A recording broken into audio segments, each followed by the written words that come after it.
Você está ouvindo o canal Sem Direitos Autorais.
Boa noite, gente. Sejam muito bem-vindos à nossa live da Classmaker Educação.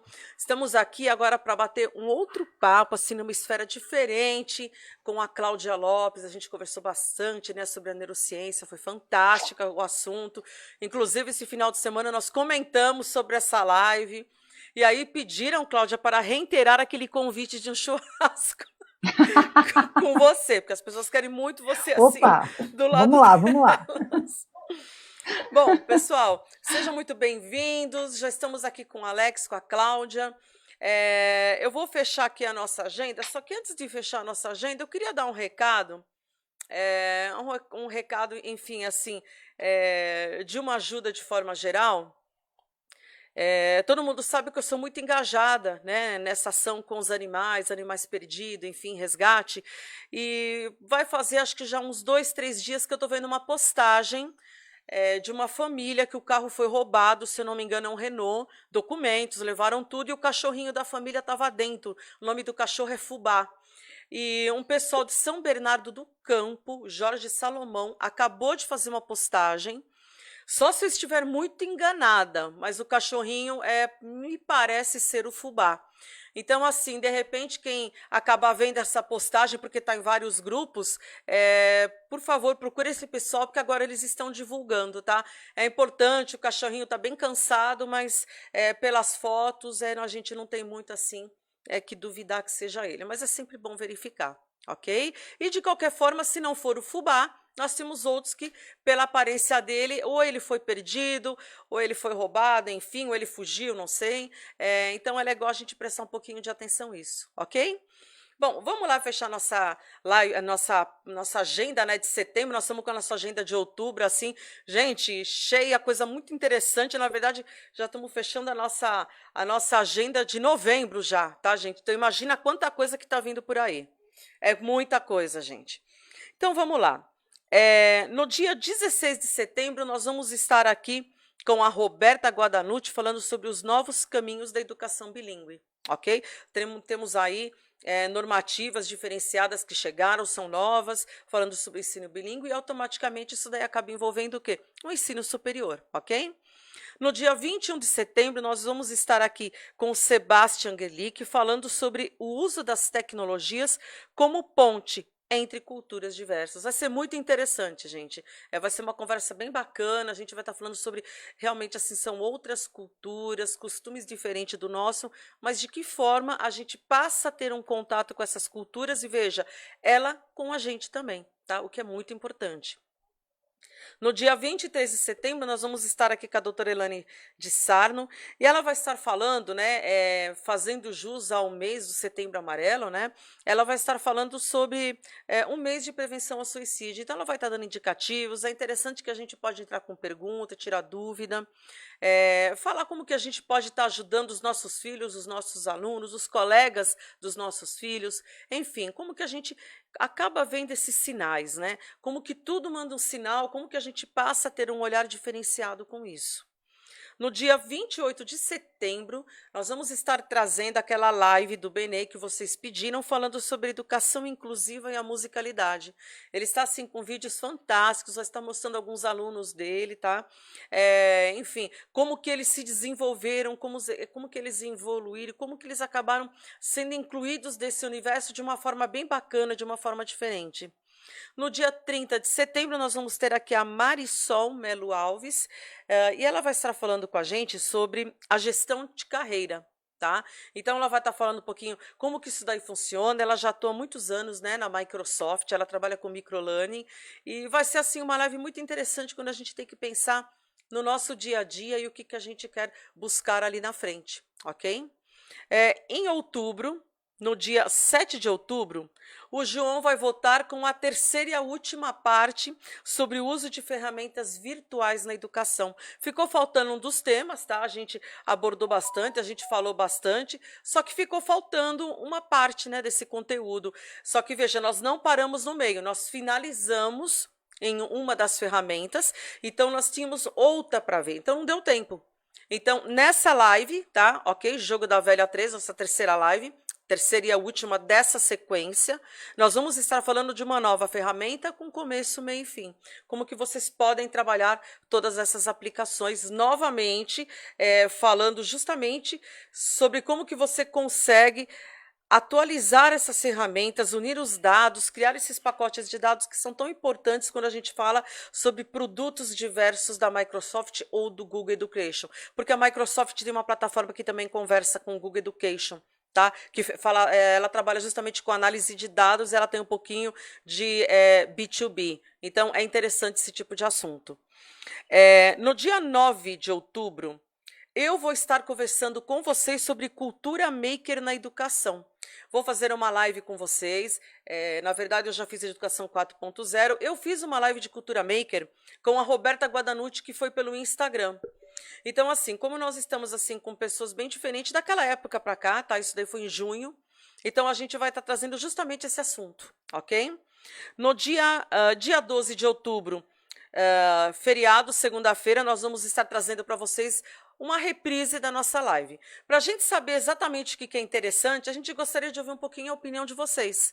Que live que vocês gostariam? Então, nós vamos fazer assim uma votaçãozinha, coloco aí a live que vocês gostariam de ver, e aí o Alex ele vai fazer a escolha e nós vamos subir essa live para vocês. É uma reprise, ok? No dia 14 de outubro, nós vamos ter uma live com... falando com a Elis, né? Com o Elis, desculpa. O nome dele é bem diferente, é Elis Merlin. Gente, o Alex ele traz umas pessoas assim, com nomes exóticos, gente. Os nomes que o Alex traz são todos Ele exóticos. É um mago. É um mago, gente. Tanto é que quando ele falou Elis Merlin, eu falei assim para ele, eu falei, meu Deus, né? Esse nome ele assim nossa, gente, não sei. É fantástico, é uma coisa legal, uma coisa legal. E ele vai estar falando sobre as práticas de metodologias ativas, tá? Na educação. Muito interessante também, nós vamos estar comentando bastante coisa, vai valer muito a pena. No dia 19... Peraí. Não, no dia 19... Não, me enganei. No dia 21 de outubro, nós vamos estar com o Natan Rabinovich. Pessoal aí que é da nossa área, trabalha muito com gamificação, IoT, ok? Internet das coisas. O Natan aí tem muitos anos de trabalho lá no Espaço Samsung, que fica lá na USP. Então, nós vamos estar trazendo ele para falar um pouquinho sobre aprendizagem criativa na educação. Esse bate-papo com ele vai ser numa quarta-feira, ok? No dia 23 de outubro, nós vamos trazer aqui a professora doutora Ana de Grado, e nós estamos atendendo a pedidos. Pediram para que a Ana voltasse para que a gente falasse sobre o pensamento complexo de Edgar Morin. Gente, é aquele assunto que assim, o pessoal que curte, que gosta de autopoiese, enfim, tudo como que faz, né? Como que acontece esse processo de aprendizagem quando a gente fala em teia do conhecimento, produtor e produto, falamos sobre Maturana e Varela. Então o pessoal falou, puxa, a gente gostaria muito de ouvir sobre o pensamento complexo de Morin. Então nós vamos trazer a Ana aqui, só que cai numa sexta-feira, tá, gente? Nossas lives são de segunda e quarta. Por isso que, na verdade, nós temos aí uma agenda que eu vou estar trazendo para vocês. Eu tenho aqui uma observação. No dia 19 de outubro, que nós conversamos, eu vou estar falando sobre como aplicar o RSV na educação. RSV são redes sociais virtuais, ok? Desculpem, estava marcado aqui na minha agenda, mas eu estava com o papel em cima, então não vi. Me perdoem. Então, nós vamos estar falando sobre RSV na educação. No dia 26 de outubro, nós vamos ter aqui o Adelson Mesquita, um profissional fantástico, gente, para falar sobre segurança da informação, tá? Quando a gente trata de informação mediática, de fake news, educação digital, enfim, a introdução dessa disciplina, né, dentro do nosso currículo a partir do ano que vem, é muito importante a gente se atentar como que a gente consegue proteger esses dados, como que nós, que somos professores, estamos trabalhando com os nossos alunos, como que nós fazemos para proteger aqueles dados para que a gente evite uma invasão. Então, nós vamos estar falando sobre a segurança cibernética na educação, ok? No dia 28 de outubro, nós vamos estar trazendo a doutora Elaine de Sarno novamente, e ela vai estar aqui conversando com a gente sobre mitos ou verdades sobre a esquizofrenia. Ela vai falar principalmente como que funciona esse trabalho dessas pessoas. São 3 assuntos diferentes que ela vai estar trazendo, tá? São 3 lives para cada mês. Então, nós estamos trazendo a primeira live, porque tem uma dessas lives que ela vai falar sobre Alzheimer, e a outra live, eu não lembro agora o nome que ela me falou, mas eu sei que uma é de esquizofrenia e a outra vai estar falando sobre Alzheimer, e tem a terceira, tá, dessa série. Então, eu estou com 2 delas já, mas essas datas vão ser marcadas. Agora, do dia 28 de outubro, nós já estamos com essa agenda fechada. Mitos ou verdades sobre esquizofrenia. No mês de novembro, no dia 18 de novembro, nós vamos ter aqui a Tânia Paz. Gente, olha os nomes que os nomes que as pessoas que o Alex me indica. Gente, olha, a Tânia Paz, né? Só de falar o nome dela a gente fala, gente, que coisa, né? E ela vai estar justamente no dia 18 de novembro, por quê? Ela vai falar sobre mulheres negras e a autoria na cybercultura. É um assunto extremamente pertinente. No dia 20 de novembro, nós temos aí o Dia da Consciência Negra. Então, a gente achou que esse assunto era um assunto pertinente para essa semana. E, para isso, a gente buscou ela, que é uma sumidade no assunto, trabalha com isso, fala sobre isso. Então, assim, é muito interessante a gente tratar desse assunto específico. Conforme as nossas agendas forem entrando, eu vou estar divulgando para vocês, ok? Bom, vou me apresentar rapidinho. Estou vendo que a gente está com bastante gente aí nova entrando na nossa live. Eu sou Carla Lukzik, eu sou diretora de projetos da Classmaker Educação. Tenho mais de 30 anos de experiência na área da educação, trabalhando com robótica, games e tecnologias educacionais. Tenho uma pós-graduação em tecnologias educacionais, tenho um mestrado pela PUC, no programa chamado TID, que são Tecnologias da Inteligência e Design Digital. Atualmente sou doutoranda no mesmo programa da PUC, tá? Ou seja, na mesma área, no mesmo guarda-chuva da área, só que trabalhando especificamente com a pesquisa das escolas mais inovadoras do mundo e como que esses profissionais são achados, como que a gente compõe o currículo de um profissional desse e como que nós podemos trazer essa proposta. Em função disso, a Classmaker Educação, aliando juntamente com a pesquisa do Alex, nós estamos buscando essa formação para os professores. Nós queremos trazer coisas diferentes para o professor da nova era, ainda mais diante de tantas especificidades que surgiram, ok? Bom, Cláudia, muito boa noite, obrigada por você estar aqui com a gente hoje de novo. Alex, obrigada por você estar, gratidão a vocês dois. Vou passar para o Alex e aí a gente vai para a Cláudia. Cláudia, você vai ter que se apresentar novamente, tá? Porque Sim. tá com muita gente nova.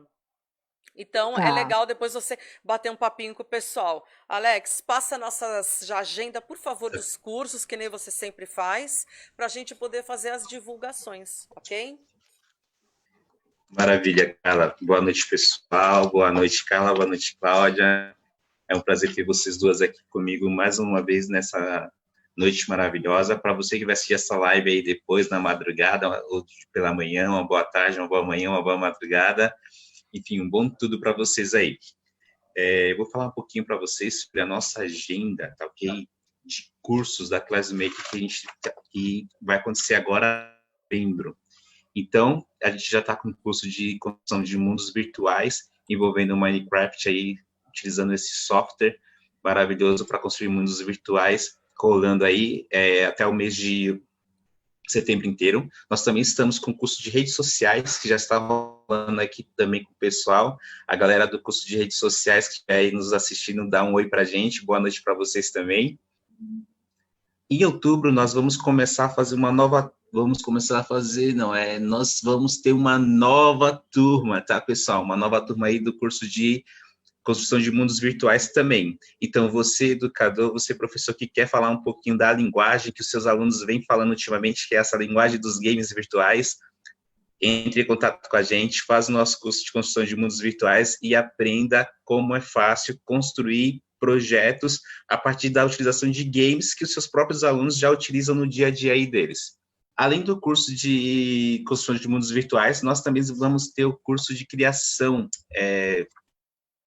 de aprendizagem criativa, que envolve criação, né, pessoal? Aprendizagem criativa com a Maria Parlato, que provavelmente vai começar na segunda semana, no máximo na terceira semana de outubro. Quem tiver interesse também já entre em contato com a gente, por gentileza, aí, pelo Facebook, ou manda e-mail, acessa lá Classmaker Educação, www.classmaker.com.br, e entre em contato com a gente lá, e lá também no nosso site você consegue ver, tá, a ementa do site, ou seja, todas as informações relacionadas ao curso. Fora isso também, a gente vai ter o curso de musicalidade, a qual o Benê Moreno vai ministrar esse curso para a gente, agora também no mês de outubro. Você também tem interesse, entre em contato com a gente também. O Benê até mandou uma mensagem para mim hoje, Carla, falando o seguinte, ó, Alex, quando você for falar do curso, não esquece de frisar o seguinte, a finalidade dele é mostrar para os professores como trabalhar estudando a música. Então, o professor, ele não precisa ser expert em música, ele não precisa trocar um instrumento, ele não precisa saber cantar, mas ele precisa saber como utilizar esse recurso ao seu favor. Essa arte, né, professora Cláudia? Uma arte maravilhosa que é a arte da música, para você poder utilizar aí na sua sala de aula, durante as suas aulas, e estimular os alunos cada vez mais a relaxar, a refletir e a utilizar a imaginação dele, criando novas músicas e aprendendo a utilizar o ritmo a favor da educação. Bom, Carla, também tem um curso de educação 4.0, a nova versão do curso de educação 4.0 que a gente ministrou em julho, e agora ele volta aí, é claro que a Carla já olhou, ainda continua olhando bastante coisa que foi falado no mês de julho, mas agora para o mês de novembro também, ela já está dando uma renovada aí, vendo o que está acontecendo.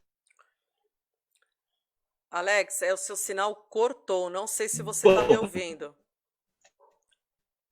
Eu sou Alexandre Mesquita, para quem não me conhece. Alex, sou doutorando, mestre em tecnologias e design digital pela PUC São Paulo. Pode falar. Alex, cortou, o sinal falhou. Então a gente não ouviu o que você falou no final. Tá.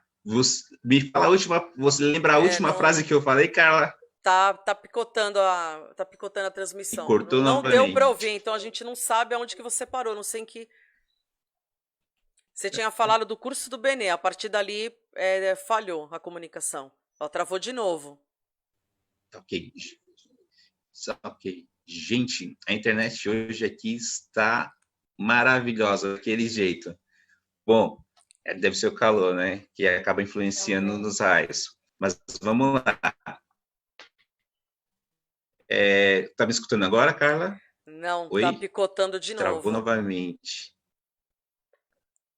Tá. Travou de novo. Gente, vamos fazer o seguinte, então. vamos já passar para a professora Aí você Cláudia dá as e no mensagens no final eu final. repasso os recadinhos aí com a minha internet melhor. Isso, melhor. Isso, vamos fazer assim. A gente deixa as mensagens para o final, tá ok? Então vamos aproveitar porque a gente precisa aprender cada vez mais com essa professora maravilhosa que está aqui com a gente hoje, né? Ela já deu um show para a gente na semana passada e está aqui nessa semana novamente para dar continuidade a esse show de conhecimento. Professora Cláudia, boa noite, é com você. Oi, boa noite, Alex, boa noite, Carla. Eu não sei se a minha internet está muito melhor que a sua, porque hoje está uma ventania, né, aqui, então vai chacoalhando todos os cabos, né? Mas, enfim, vamos lá. Bom, meu nome é Cláudia Lopes, e minha formação é em psicologia. Vou me apresentar rapidamente. Logo depois que eu fiz psicologia, eu tinha a intenção de trabalhar com algo relacionado ao sistema público, né? Eu queria fazer alguma coisa nessa área, e aí eu vou trabalhar na educação. E aí eu faço parte de uma equipe de orientação técnica na cidade de São Bernardo, no município de São Bernardo, como psicóloga, né? Psicóloga escolar. Dentro dessa área mesmo, né? O que eu até comentei da outra vez, que é meio raro, porque geralmente os psicólogos ou eles vêm da saúde e trabalham ali assim em parceria com a educação, ou então você tem professores de formação que fazem alguma seleção interna e vão trabalhar como psicólogos, enfim, né? É mais raro, a gente vai vendo que é mais difícil você ter profissionais concursados lá dentro de um departamento de orientação técnica na psicologia, né? Então, eu faço parte de um grupo assim e acompanho as escolas municipais da rede de São Bernardo, que é uma rede de educação infantil até Fundamental 1, principalmente com foco na inclusão escolar, né? Então, eu acompanho aí os alunos, converso com as equipes gestoras, converso com os professores, com as famílias, enfim, sobre como está esse processo de inclusão escolar, e também trabalho na formação de professores, formação de gestores, que são os que estão à frente desse trabalho nas escolas, né? E o tema de hoje, que é a cultura maker e a educação inclusiva, né, como eu estava conversando com vocês, é um tema que eu sou muito mais assim uma curiosa, né, uma aprendiz aí sobre esse tema, e me interessa principalmente por conta dessa questão da inovação na escola, né? E por quê? Né? Acho que isso tem a ver com a educação inclusiva, se a gente considerar a definição, né? O que é educação inclusiva. Então, sem querer me alongar muito aí na história da educação especial, da educação inclusiva, a gente tem esse movimento de educação inclusiva que começa a se fortalecer, somente depois da década de 1960, com aquele movimento dos direitos civis nos Estados Unidos. Então, estes grupos aí ditos minoritários começam a se organizar para reivindicar os seus direitos, né? Então, o grupo dos negros, das mulheres e as pessoas com deficiência, né, os homossexuais, enfim, essas ditas minorias, né, que não são minorias numéricas, mas são minorias em relação à garantia de direitos. Então, eles começam a se organizar, e aí para esse grupo das pessoas com deficiência, começa a haver essa reivindicação de direitos, né?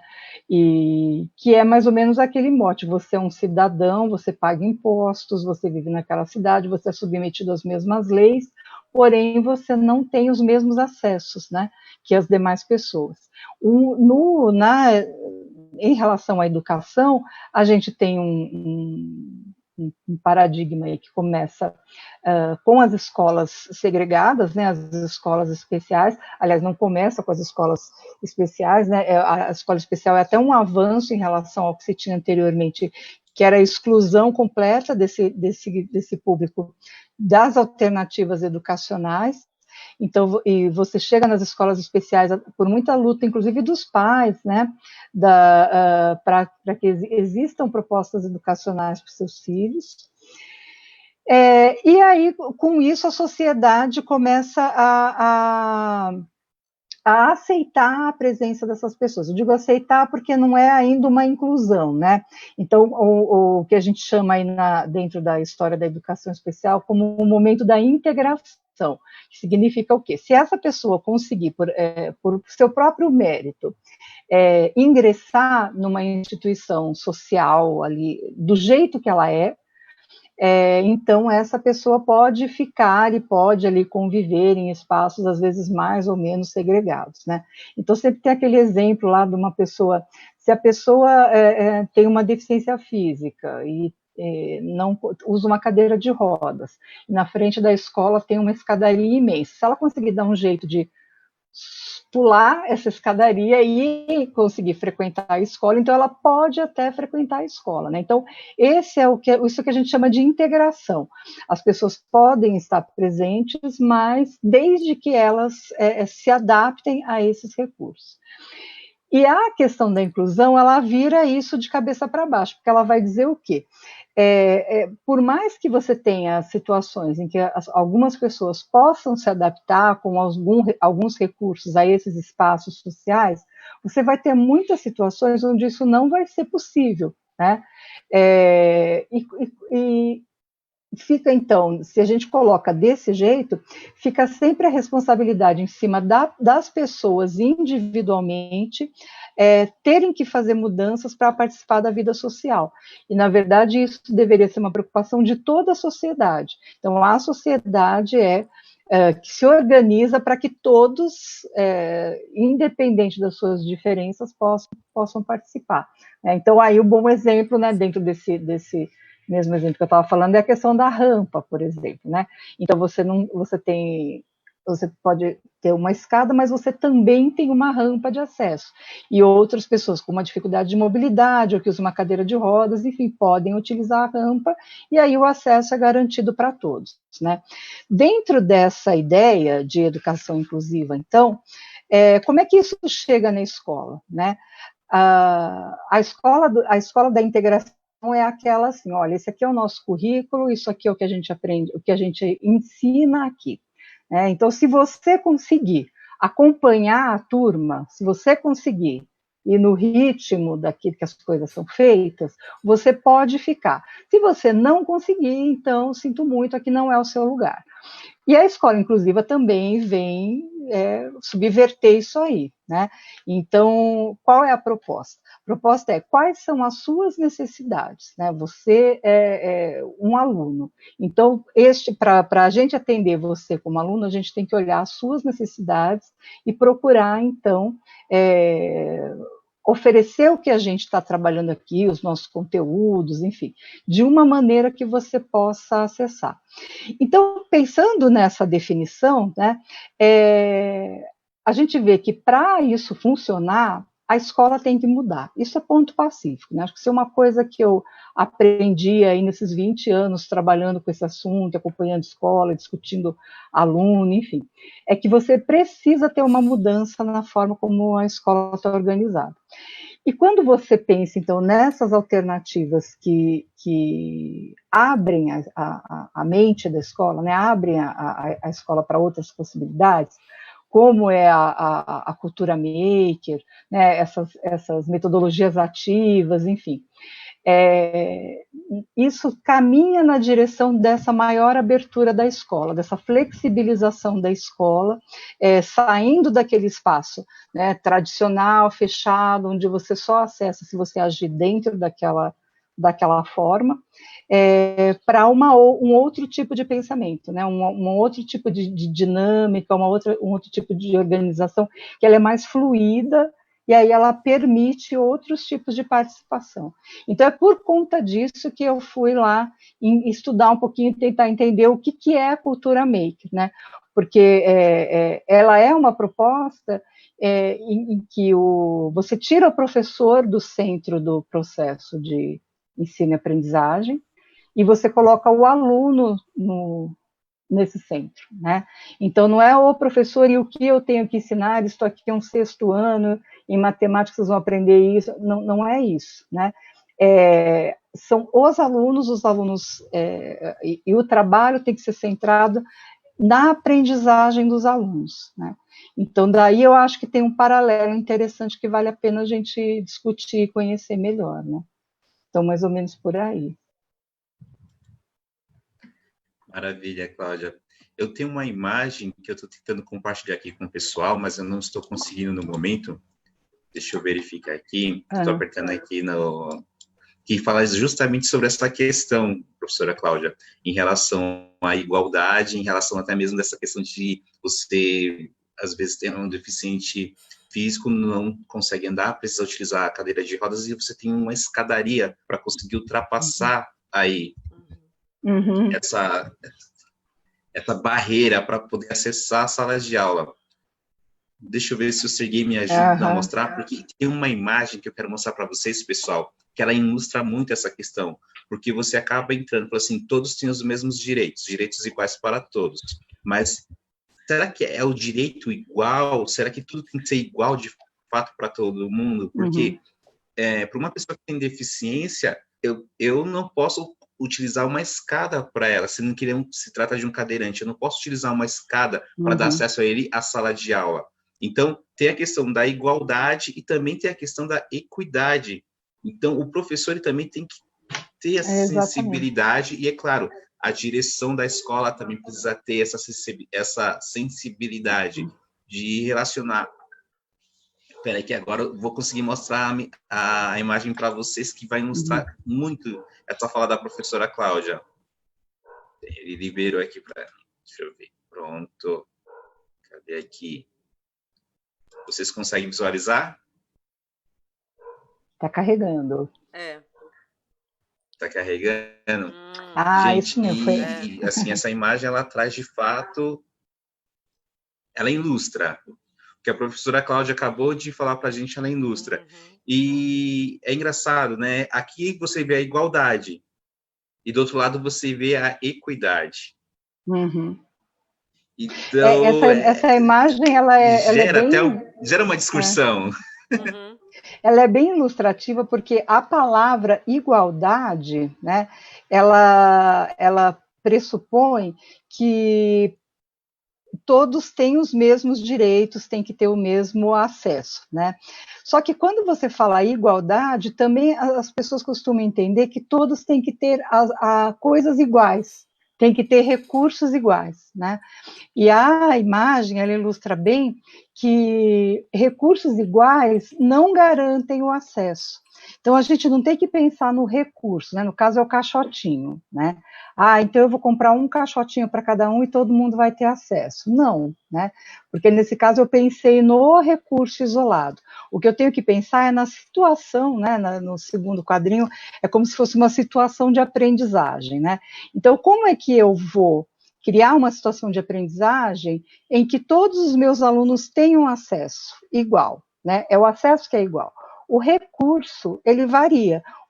Aquele que é mais alto não precisa, aquele do meio com 2 caixotinhos consegue assistir, aquele da ponta com a rampa, ele resolve o problema dele, né? Então, essa palavra igualdade, ela não tem que ser interpretada pelo recurso, e sim pelo direito, né? Que aí a palavra equidade traduz bem melhor esse conceito, né? Você falou uma questão importante também, Alex, que eu queria destacar, que é a questão das barreiras, né?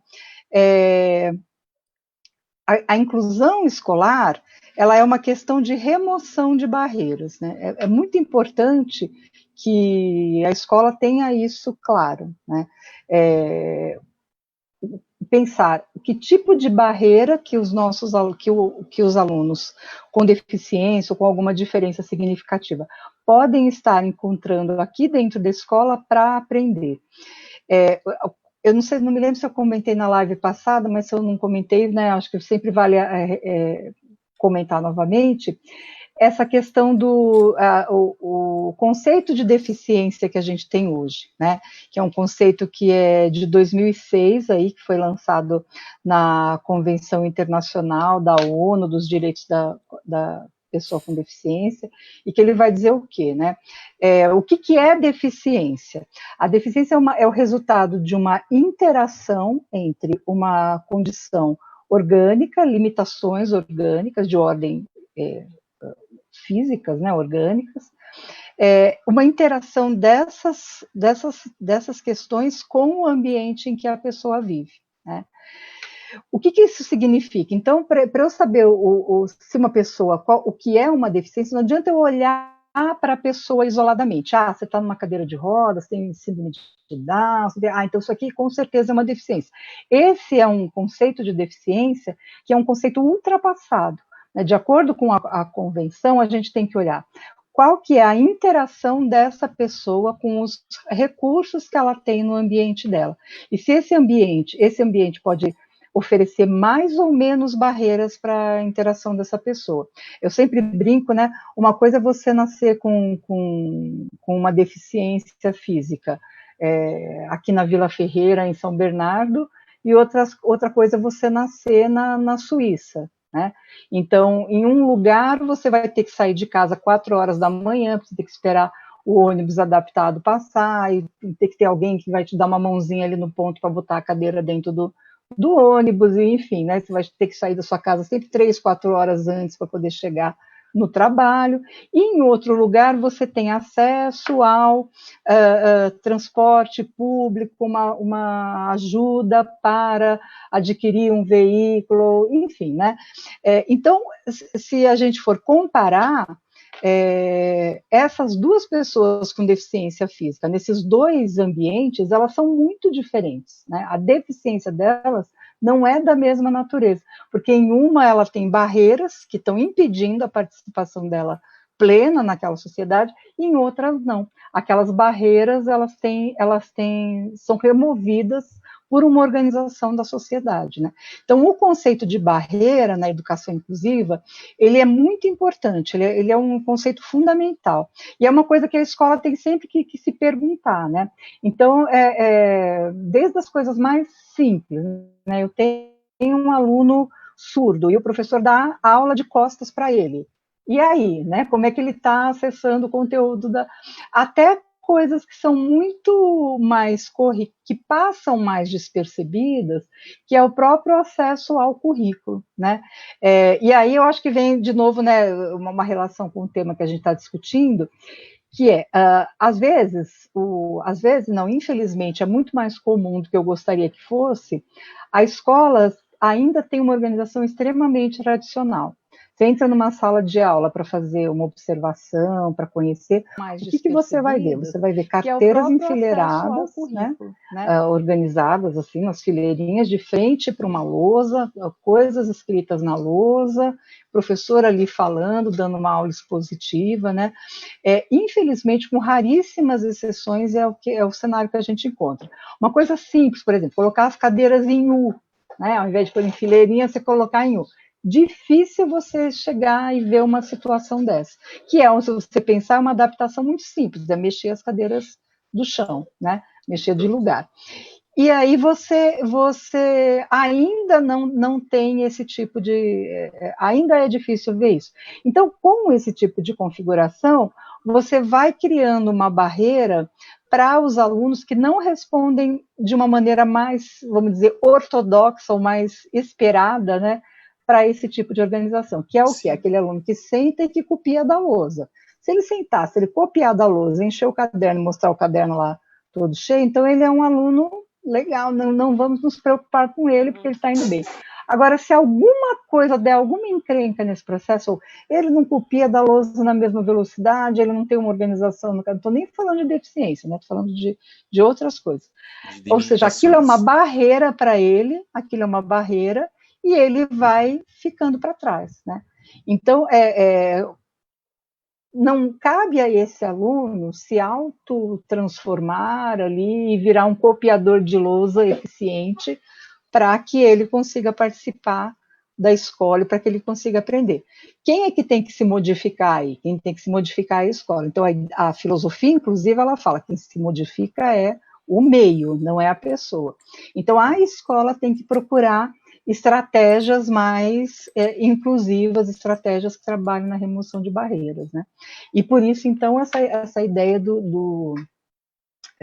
da cultura maker, né, de você ter estratégias que envolvam os alunos, que tenham um caráter lúdico, que tenham por exemplo, partam de algo que seja do interesse do aluno.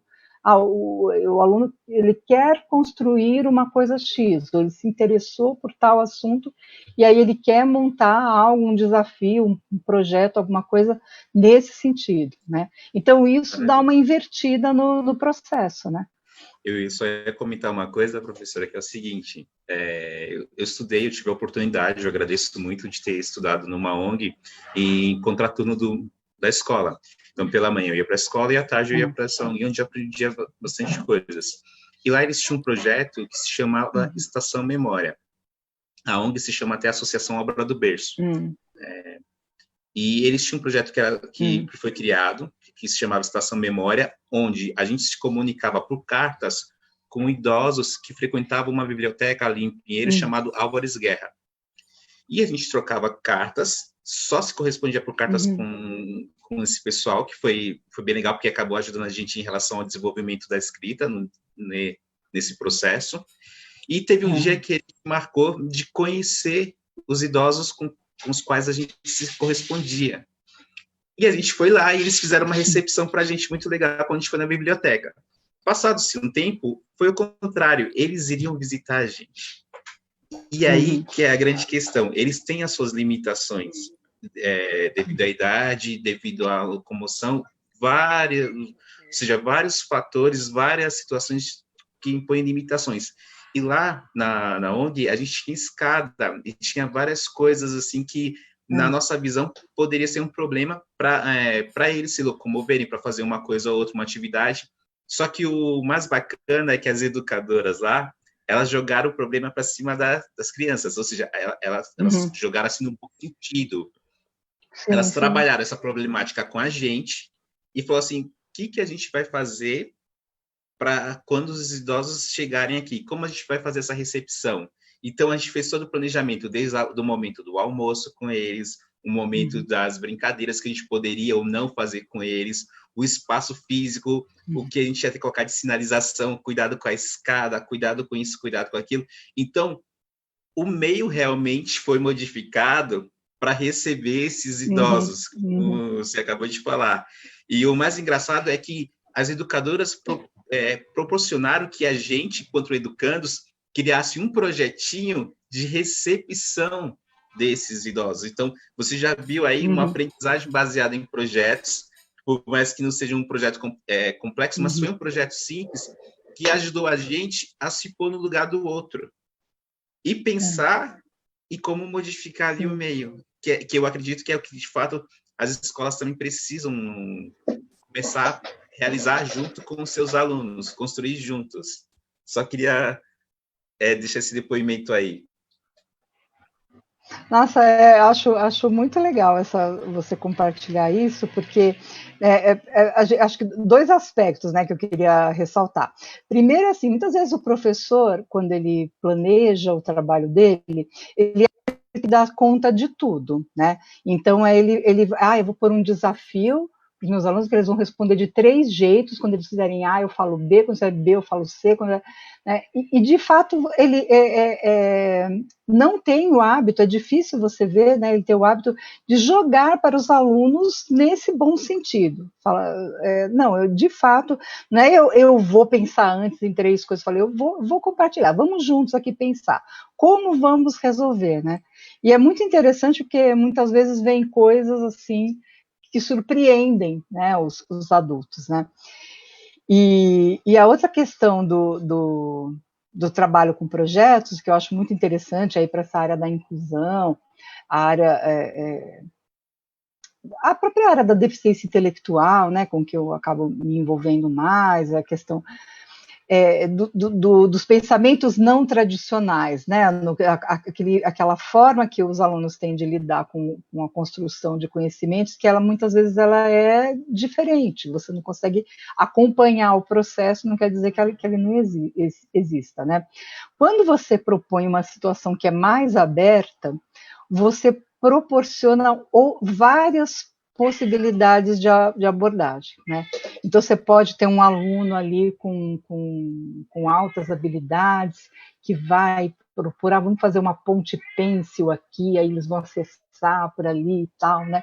Assim como você pode ter alunos que vejam, não, olha, se a gente der a mão para eles, eles vão... Então,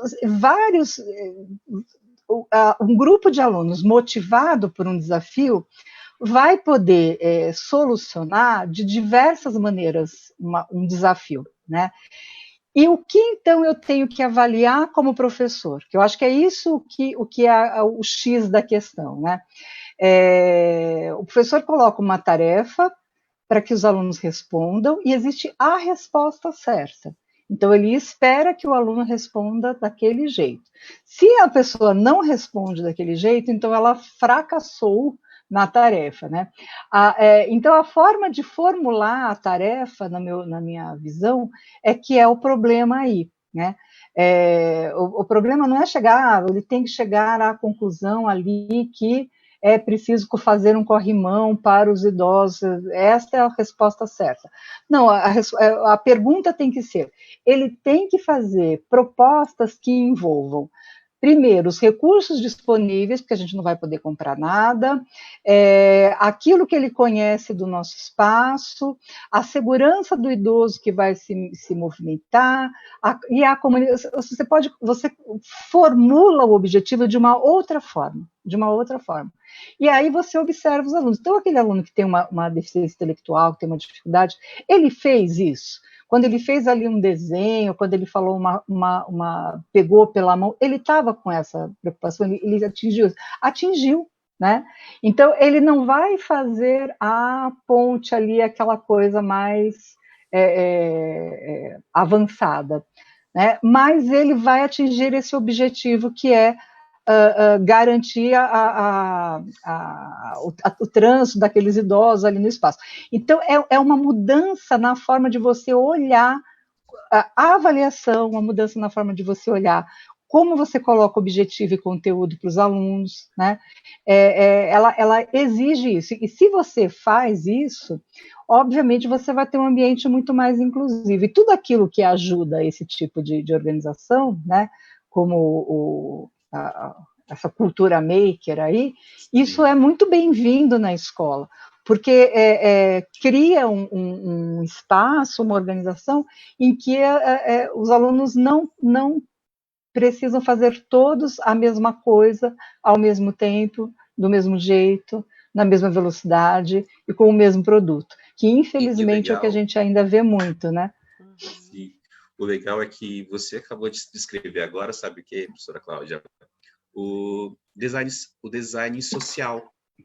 Uhum. Então, você acabou de falar sobre essa questão da preocupação do design social, que uma das falas é o seguinte, por exemplo, você está diante de um problema e não tem como colocar um corrimão, mas quais são os recursos que nós temos ali naquele momento para conseguir sanar esse problema? Então, de fato, teve momentos que a gente teve que pegar na mão do idoso para ajudar ele a descer a escada, olhar direitinho, ver todas as questões.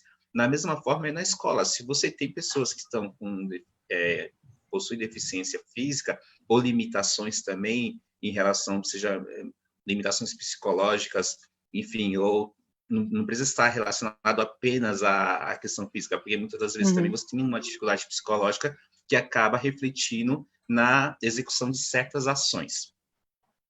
E aí você começa a trazer soluções, você não dá a solução, você instiga, de fato, esse design social. Então, não é porque eu preciso atravessar um rio que eu preciso construir uma ponte, mas como que eu posso atravessar esse rio aí de uma forma com que eu consiga manter a paisagem do lugar e, ao mesmo tempo, passe ali de uma forma que seja eficiente para todos.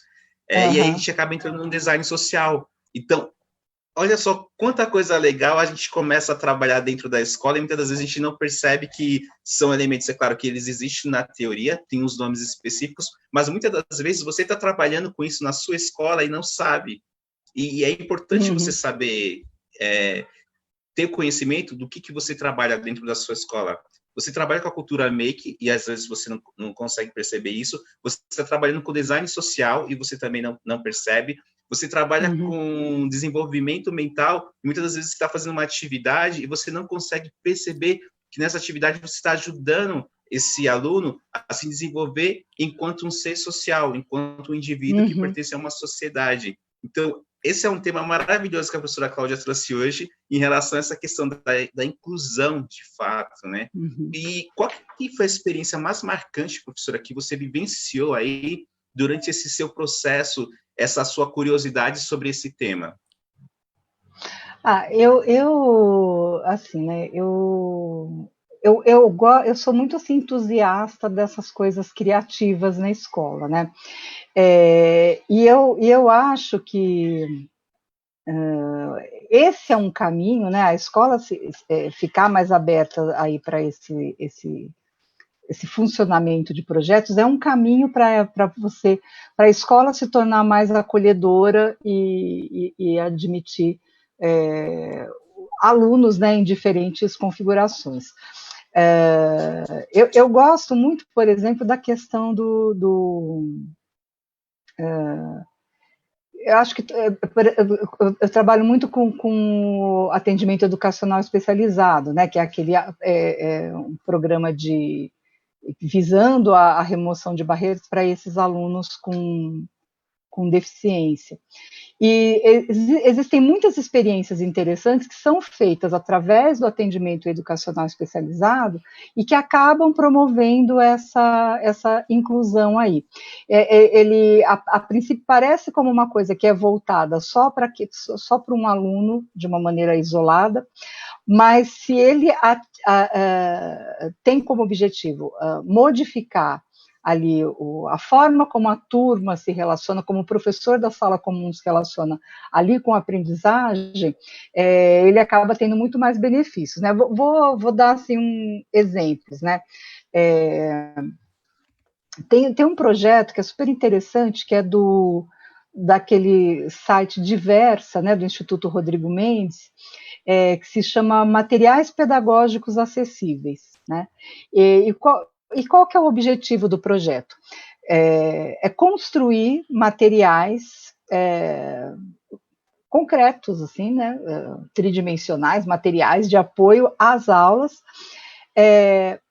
para apoiar ali o trabalho do professor, no auxílio às aulas. Nessas turmas existem alunos com deficiência, porém o objetivo não é que apenas esse aluno use o material. O objetivo é você construir o material para que na sala de aula o professor utilize uma estratégia mais lúdica, que é esse uso do material, e com isso vai ser bom para aquele aluno que tem uma deficiência, e também vai ser bom para o resto da turma, que vai poder trabalhar aquele conteúdo de uma forma muito mais lúdica, muito mais aberta, né? Então, eu acho que isso é uma experiência legal. Acho que a gente vem, né, de uma tradição na escola brasileira da presença da sucata, né? É muito comum na escola infantil, depois isso foi se perdendo um pouco, e aí tem algumas tentativas de você recuperar isso, né? Mas você proporcionar que as crianças construam coisas, por exemplo, trabalham com ideias da sua imaginação ou tentem resolver um problema colocado pelo professor a partir desses materiais mais desestruturados, que a gente chama, né? É uma caixa de pasta de dente, mas que pode virar um predinho, que pode virar um carrinho, enfim, né? Imaginação em longe. Exatamente, né? A imaginação. Eu só queria fazer uma correção aqui. Desculpa, eu falei de dificuldade. Desculpa, só para fazer a correção antes que a gente perca o fio. Eu falei dificuldades psicológicas, mas na realidade são dificuldades cognitivas, gente. Desculpa, só para fazer uma correção. Pode continuar, professor, em relação à caixinha. Eu entendi, viu, Alex, o que você falou. Eu acho que você quis dizer nesse sentido, porque assim, a gente tem diversas questões, né, com os, acho que a gente lida com o ser humano e a gente lida com uma variedade de manifestações, né? Então você tem desde as questões que são assim mais de ordem cognitiva mesmo, que tem a ver com a deficiência intelectual, você tem a questão do autismo, que você tem uma criança que tem um comportamento que ele é diferente, e muitas vezes a gente não, a maior dificuldade nessas situações não é que a criança não aprende, mas muitas vezes ela aprende de um jeito que a gente não tem muitos instrumentos para avaliar, né? Isso eu já vi acontecer várias vezes. Então, por exemplo, tem lá o ensaio da festa junina, todo mundo dançando, aquela criança com autismo, ela está no ensaio, ela não dança, aí chega no dia de apresentar, ela vai lá e dança todos os passos exatamente como se tivesse, né, ela estava só ali, parecia que não estava nem prestando atenção, e de repente faz. Então, o que isso vai mostrando para a gente, né? Aquela história que eu falava na outra live, né? Não tem quem não aprenda, todo mundo aprende. A questão é que os caminhos que a pessoa constrói, muitas vezes você não sabe avaliar. Você tem lá um receptor de FM e a pessoa está mandando em AM, sei lá, em que ondas que ela está mandando. Você não consegue avaliar. Você não consegue, isso é uma situação que angustia muito a escola, porque a escola busca isso, né? Avaliar para poder intervir, enfim. Às vezes um aluno te coloca uma dificuldade para avaliar, mas o que não significa que ele não esteja aprendendo, né? Então, à medida que você abre a possibilidade de trabalho, fica muito mais fácil, ele se engajar numa situação que seja possível para ele, né?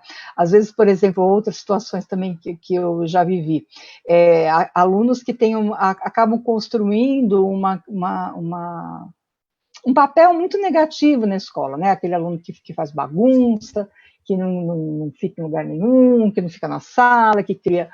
e, de repente, o professor vai lá, o pessoal pensa, faz um projeto de teatro, alguma coisa assim, e ele vai viver lá o lobo mau, alguém. Então, de repente, através dessa proposta, ele está podendo até dar vazão aí para essa coisa, né, de ser o bad boy ali do pedaço, né, e ressignificar isso de uma outra maneira, através de uma proposta que é mais aberta, né? E que muitas vezes, se ele só tivesse que chegar, sentar, copiar a lousa, isso é muito mais difícil ele sustentar esse lugar, né? Esse lugar daquele aluno que faz tudo certinho. Às vezes o aluno não dá conta. Então você precisa ter um respiro, né? Precisa ter possibilidade de respirar.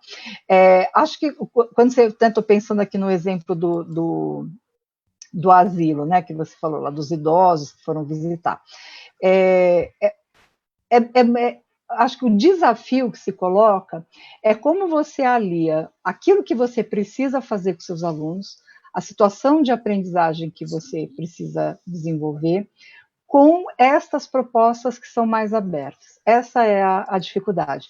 Não é impossível, mas é mais difícil. É mais difícil porque a gente vive numa cultura que é muito tradicional. Ainda a nossa cultura escolar é muito tradicional. A gente não tem essa prática muito bem estabelecida. Então fica mais difícil. Mas o que não significa que não possa ser feito, ainda que seja de uma maneira parcial, né? Eu converso muito com os professores assim, você não precisa fazer um projeto o tempo todo, em todos os momentos, assim, mas se você conseguir desenvolver isso, 15 minutos num dia, ou criar uma atividade em que naquele começo, no meio, todos se envolvam, você vai criando espaços na sua rotina para poder experimentar uma outra forma, né? de articulação e de aprendizagem. Acho que isso, então, vai fazendo a diferença, porque muitas vezes não se valoriza o tipo de aprendizagem que uma situação mais desestruturada, que eu estou chamando assim, né, oferece, né?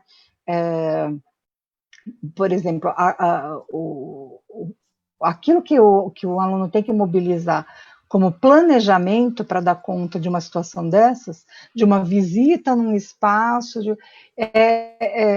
do ponto de vista cognitivo, é uma tarefa altamente complexa, desculpa, e que muitas vezes ela fica,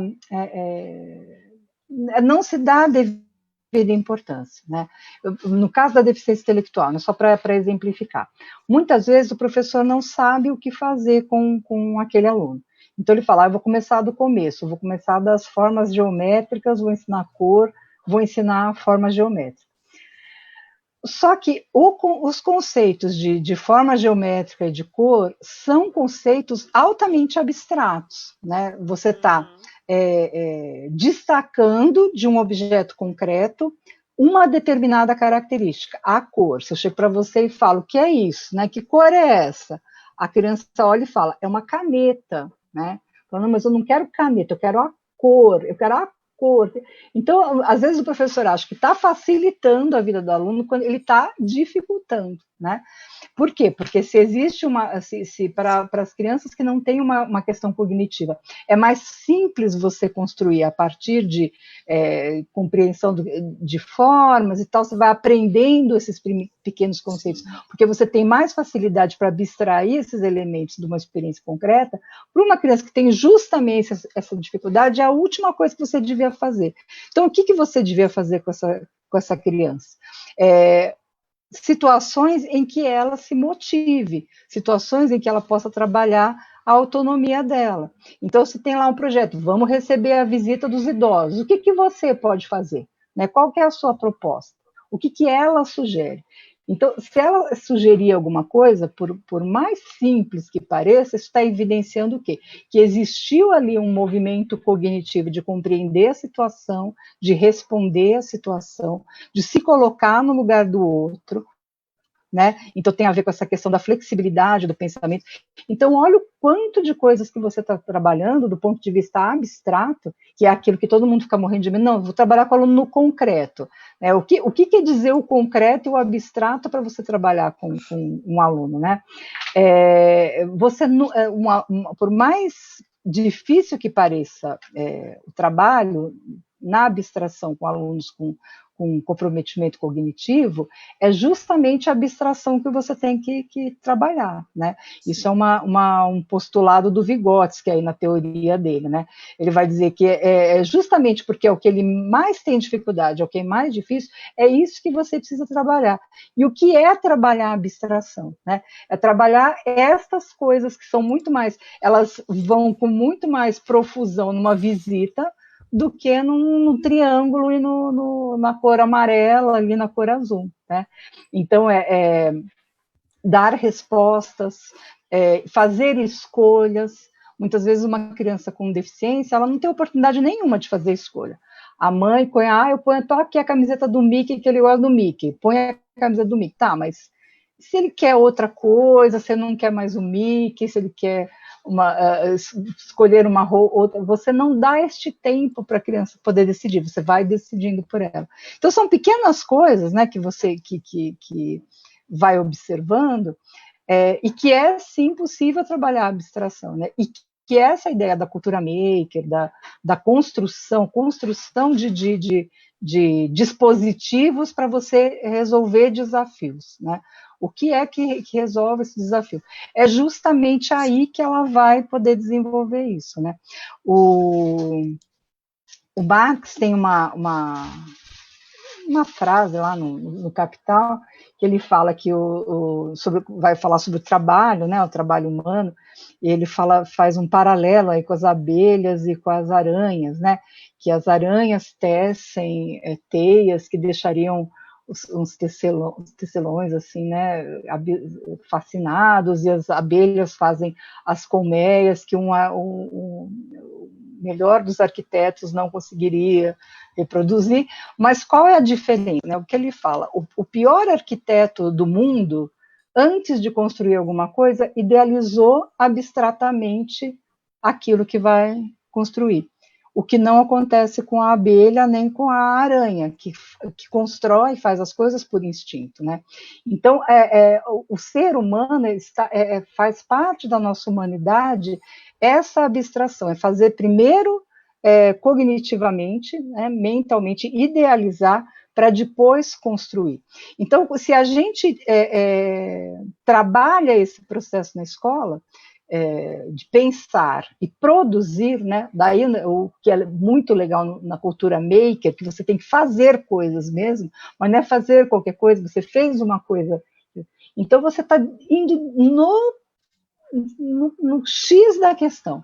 Você está trabalhando ali de fato o que é pensamento abstrato, construção cognitiva, funções executivas, planejamento, flexibilidade, flexibilização do plano, né? Você quer fazer tal coisa. Aí você chega lá e o negócio que você pensou não deu certo, aí você faz o quê? Isso é uma habilidade extremamente importante de ser trabalhada. Como é que eu faço quando aquilo que eu planejei não deu certo? Ou às vezes aquilo que eu planejei não deu certo, ficou mais legal ainda do que o que eu estava pensando, né? Que é aquele exemplo lá do Mitchell Resnick, lá do Jardim de Infância, que ele fala do menininho que ia fazer um robozinho, e aí pôs o motor na mesa, e o motor começou a vibrar, e ele ficou encantado com a vibração. Falou, não, eu quero fazer um negócio, então, que vibre, né? É isso que eu quero um negócio que vibre, você muda aquilo. Então, tudo isso envolve pensamento, abstração, jogo, erro, hipótese, revisão, né? E se você em relação ao desenvolvimento cognitivo, todas as crianças, todos nós seres humanos, vamos ter este mesmo caminho, né? Mesmo as crianças com os maiores comprometimentos de ordem cognitiva vão fazer a mesma coisa. Né? Elas vão ter mais dificuldade, talvez, né? Por exemplo, de aprender, de acessar aquilo que elas aprenderam em outras situações, porque isso é uma habilidade, isso é algo que é mais difícil, né, na deficiência intelectual. Você tem uma experiência, você acessa aquela para você aplicar. Talvez ela não tenha essa mesma facilidade, mas ela vai podendo desenvolver isso. Isso é o que nós fazemos o tempo todo. E o quanto que a escola precisa, então, para poder ser mais inclusiva e mais antenada aí, né, com as necessidades do mundo atual, precisa fazer. Se ela ainda não consegue fazer isso, né, o tempo todo, porque a gente ainda tem muita coisa para transformar na escola, que ela tente fazer, pelo menos em alguns momentos, né?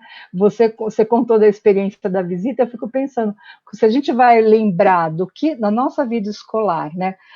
Conta uma coisa que aconteceu com você quando você estava no ensino médio. A gente lembra destas coisas, né? Putz, eu me lembro da feira de ciências. Nossa, a feira de ciências. Foi alguém que lá e contou alguma coisa tal. Então, são experiências extremamente marcantes, né? E que a gente não pode deixar de oferecer para os nossos alunos. Por mais que a situação, vamos dizer, o cotidiano ainda seja muito maçante, a gente tem que oferecer, tem que procurar uns poros aí para respirar, né? Uns buraquinhos aí para respirar. E essa questão mesmo, de fato, né? Você vai falar da experiência de como foi construir aquele projeto para você poder apresentar naquela feira de ciências. Isso que é bem marcante. Então, hoje, a escola que não trabalha com aprendizagem baseada em projetos, ou que não sabe também como fazer o grupo se engajar em relação a como trabalhar dessa forma, que, gente, temos diversos tipos de professores, são pessoas, né? São temperamentos diferentes, são matérias diferentes também. Então, a escola precisa saber, de fato, conseguir engajar todos esses professores na construção de um projeto a qual envolva toda a escola e que facilite a aprendizagem do aluno. Isso vai deixar vai deixar um ensino marcante, vai deixar essa experiência marcante ali na mente desse aluno. A partir do momento que eu me proponho a criar um projeto que ele venha a ser motivacional para mim enquanto aluno, eu não vou esquecer isso nunca. Em relação, por exemplo, a gente não trabalhou só com essa questão do projeto com a Estação Memória. Teve outros projetos que a gente chegou a trabalhar, a gente chegou a construir peças de teatros também, a gente chegou a criar músicas, letras de músicas. Então, foram trabalhadas várias ações educativas, a qual ajudou a gente também a aperfeiçoar parte do conhecimento que a gente aprendia na escola e colocar em prática. E ver, de fato, onde a gente colocava, como a gente colocava em prática o que era aprendido na escola, a importância da matemática. Teve um momento lá que eles fizeram também um outro projeto, que esse projeto, acredito, foi sensacional, que é o seguinte: o espaço eram das crianças, eles falaram isso, se o espaço é deles, eles que têm que organizar o espaço. E aí, o que aconteceu? Eles compraram para a gente aquelas réguas de arquiteto. Olha só, eu estava na 6ª ou na 7ª série, eu ainda lembro. Eles compraram aquelas réguas de arquiteto para a gente de dinheiro, que é um triângulo, né, que você vai diminuindo e você faz a soma da metragem para você passar para o papel quanto que você diminui. Então, a gente pegava uma trena normal para medir as salas, depois a gente fazia o cálculo matemático para diminuir, para que coubesse dentro de um projeto de arquitetura, e ali a gente começou a desenhar os móveis da ONG e começar a usar de fato. Olha só, eu nem sabia o que era, mas hoje eu já sei o que é. A gente fazia o design, a gente fazia o X, né, o User Experience. Então, a gente começava a ver o que era, como que a gente colocava os móveis lá, de uma forma que facilitasse a transição das pessoas, facilitasse o abrir e o fechar de uma porta para eu pegar um material para brincar.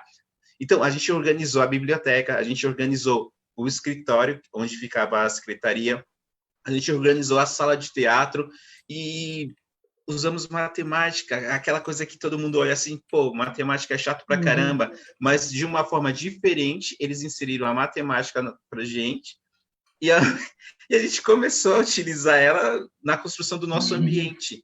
E ficou marcante para mim. Imagino para os meus outros colegas também que participaram disso. Então, olha só o quão diferente é quando você se propõe a criar um projeto e estimular, de fato, o seu aluno a usufruir daquilo, a participar desse projeto. São coisas maravilhosas que podem sair daí. Então, a escola hoje, ela precisa desse e que diferencial. são extremamente marcantes, né? Sim, e acho que é uma coisa interessante, né, nisso que você está falando também, que é assim, acho que os benefícios assim são muito grandes, acho que não tem a menor dúvida, né, se você pergunta para os alunos. Acho que existe a dificuldade ainda de você aliar aquilo que é conteúdo, habilidades, né, em termos aí da nova BNCC, habilidades que precisam ser desenvolvidas com esse tipo de estratégia, né, que é mais global, né, mas que a gente precisa de uma mudança de cultura na escola, né?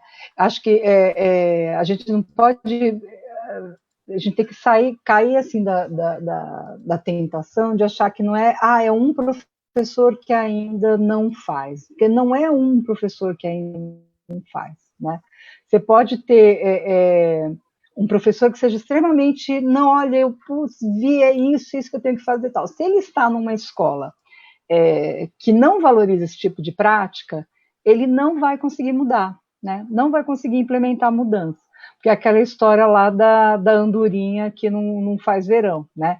Então ele começa a fazer uma coisa mais lúdica, e aí passa o diretor lá na porta, e fala, professor, você não vai dar aula não, vai ficar só brincando aí o dia inteiro, ou seja, o que a gente precisa é de mudanças culturais. Então você tem desde a parte de que o professor precisa tá dando, aqui meu vídeo parou de funcionar. Não, aqui tá ok. Não, ela tá com o posso falar? microfone desligado. Então tá. E gente, certo. Desculpa, eu vou correr atrás de uma bateria aqui, porque eu tive que mudar de ambiente. A Carla vai ligar o microfone dela agora que ela quer falar alguma coisa. Não, por aqui tá tudo ok. Eu queria só mencionar uma coisa. Nós já tínhamos, né? Nós temos aí, enfim, alguns educadores, pensadores, né, como o Feuerstein, que ele falava justamente sobre a MCE, que ele falava sobre a modificabilidade cognitiva estrutural. E ele Uhum, nos mostra, né, justamente isso que você está falando, que a aprendizagem baseada em projetos, ela é importante quando o professor entra dentro desse papel de mediação. E ele uhum, trabalhava justamente, né, dentro dessa parte com a inclusão de alunos, né, uhum, pensando num processo cognitivo, eram aquelas pessoas que elas eram separadas, né, do grupo escolar por N motivos e estava naquela época de guerra, enfim, que é justamente quando ele uhum, atuava, que elas eram separadas do grupo ou ficavam sempre para trás. Então, realmente, o pessoal sim. dizia que eles, né, não conseguiam aprender.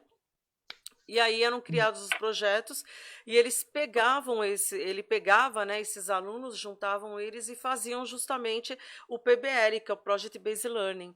Nós temos uma Uhum, ação muito forte em relação a isso, nas escolas de outros países, né?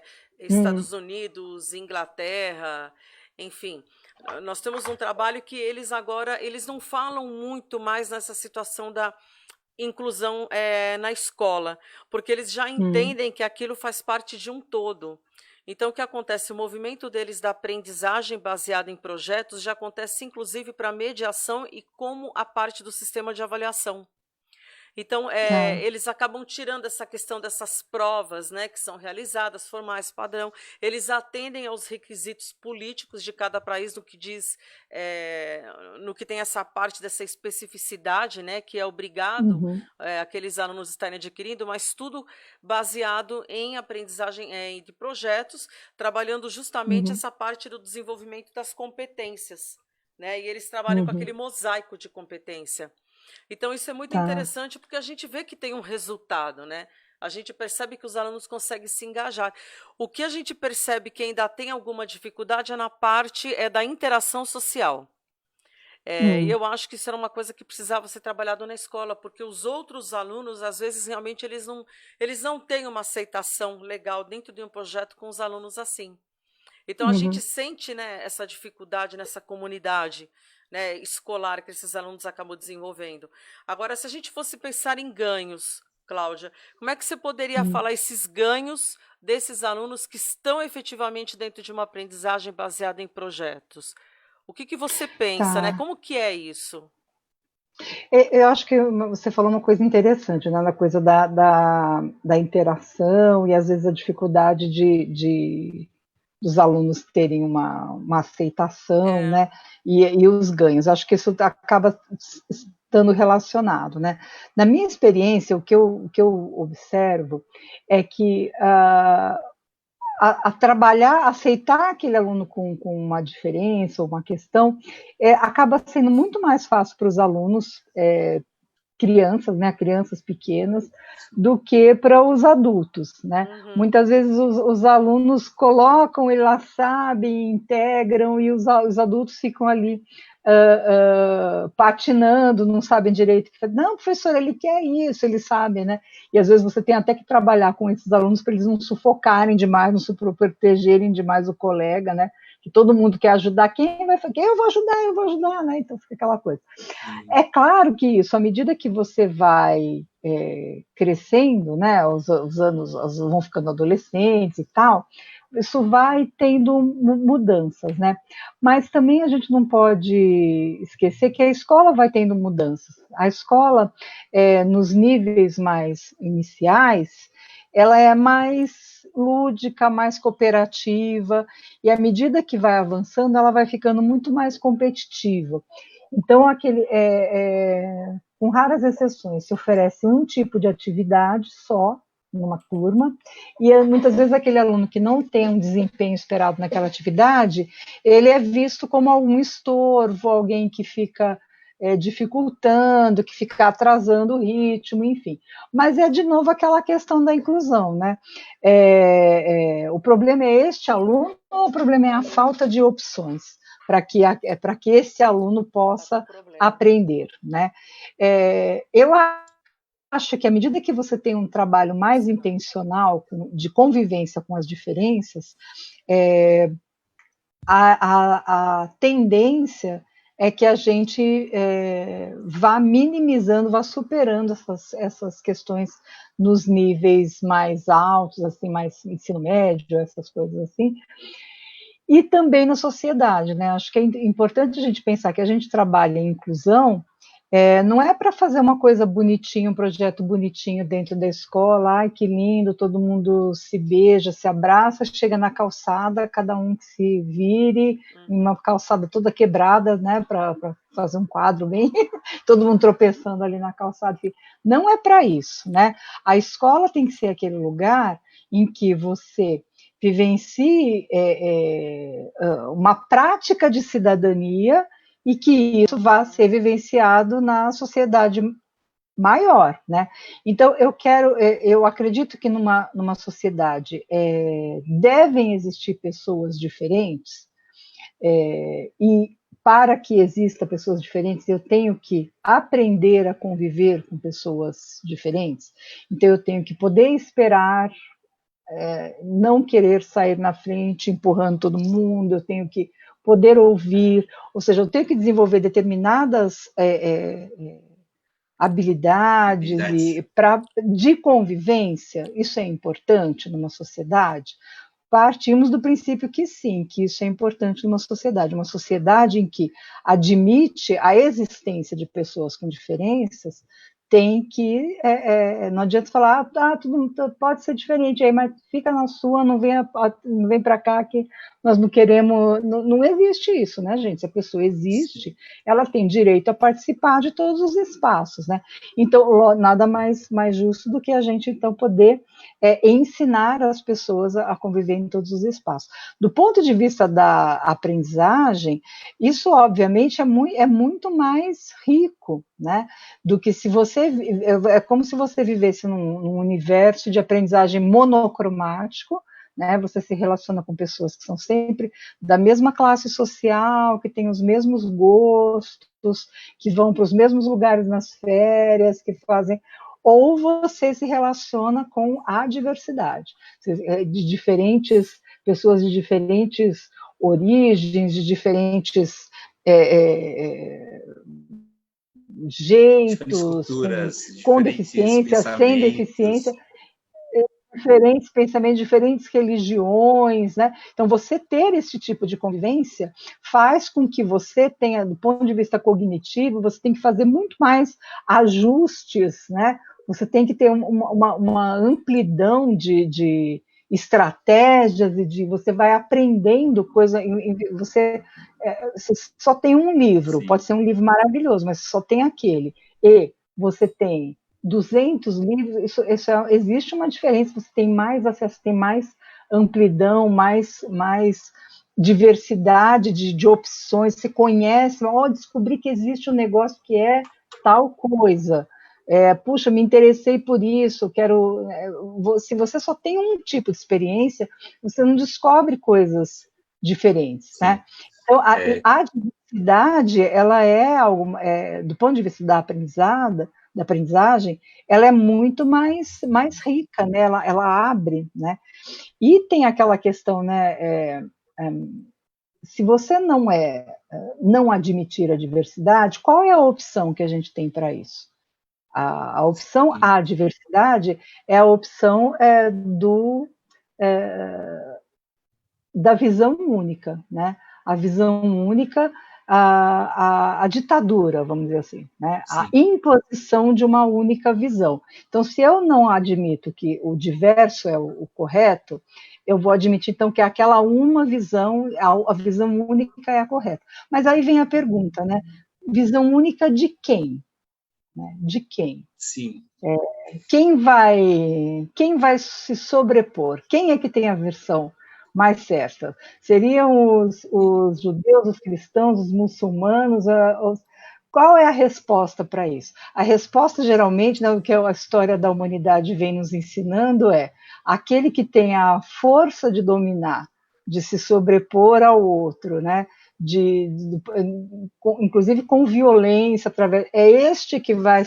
Então é isto, a gente está querendo compactuar com isso, né, com essa visão única, assim, tipo, mando eu, obedece quem tem juízo, né, e a minha, não, quem que vai... Sou eu sou a professora, é a minha visão, vocês fiquem quietos, façam o que eu estou mandando. Então, querer a diversidade, o batalhar pela diversidade como valor na escola, é uma recusa a esse tipo de pensamento, ao pensamento em que um só fala o que está certo, em quem tem mais poder ou de repressão, ou poder econômico, que possa moldar ou impedir outros estilos de vida, outras formas de existência que não sejam aquelas, né? Então, quando eu admito a diversidade, eu admito esta forma de viver. Então, quando a gente fala, não, a diversidade é um valor e a gente quer isso na escola, é um pacto com esse tipo de vida que a gente está fazendo, né? Então, do ponto de vista filosófico, assim, como uma opção, é muito mais profundo do que parece, né? E obviamente, te traz muito mais benefícios, não só como indivíduo, podendo ser mais livre, mais consciente nas suas escolhas, como do ponto de vista que a gente está falando, que é a coisa da escola, né, da cognição, com certeza muito mais te dá muito mais possibilidades, né? Lidar com o que é inesperado, com o que é ilógico, com o que é fora do normal, do que com aquela coisa que vem toda mastigadinha, só posso fazer A, B ou C. Meus alunos, tenho 30 alunos, 10 fazem A, 10 fazem B, 10 fazem C. Cláudia, você falou uma palavra agora que foi a palavra que eu queria acrescentar aí para apimentar um pouquinho mais a conversa. Você falou qual que é o significado de normal na realidade, né? Se a gente for parar para pensar na prática, as palavras, no decorrer do tempo, as palavras vão ganhando novos significados em como elas vão sendo utilizadas. Então, o normal, o que é o normal? Será que o normal é de fato eu conhecer apenas uma visão de mundo e acreditar que essa visão é a correta, é a normal? Ou seja, é normal, então, eu só separar um grupo de alunos que tenham um tipo de capacidade cognitiva já segregada, vamos chamar assim, e aí é normal eu ensinar só esses alunos, ou eu agregar outros alunos também que tenham outras capacidades cognitivas mais apuradas ou menos, e ajudá-los também a crescer junto com o grupo. Então, o normal acaba se juntando muito com o tradicional, com aquela visão que uma única pessoa tem de mundo e falar isso é certo e é certo a vida inteira. Então, por exemplo, eu aprendi assim, primeiro assim, eu nasci assim, eu aprendi assim e vou morrer assim. Não, gente, não é assim. É engraçado, mas eu vou, desculpa, é que assim, as minhas raízes, ela também estão fundadas elas estão fundadas no cristianismo. E aí você vê aquela palavra que o cara fala assim, que o meu povo morre por falta de conhecimento. É isso, é falta de você adquirir sabedoria. Então, muitas das vezes, você está perdendo muitas oportunidades ou está fechando a sua visão porque você só está olhando para um único sentido, só está buscando um único conhecimento e achando esse conhecimento de normal. Sendo que não, o normal, de fato, é você adquirir o conhecimento, é você conhecer o leque de diversidade que existe e aprender a lidar com isso.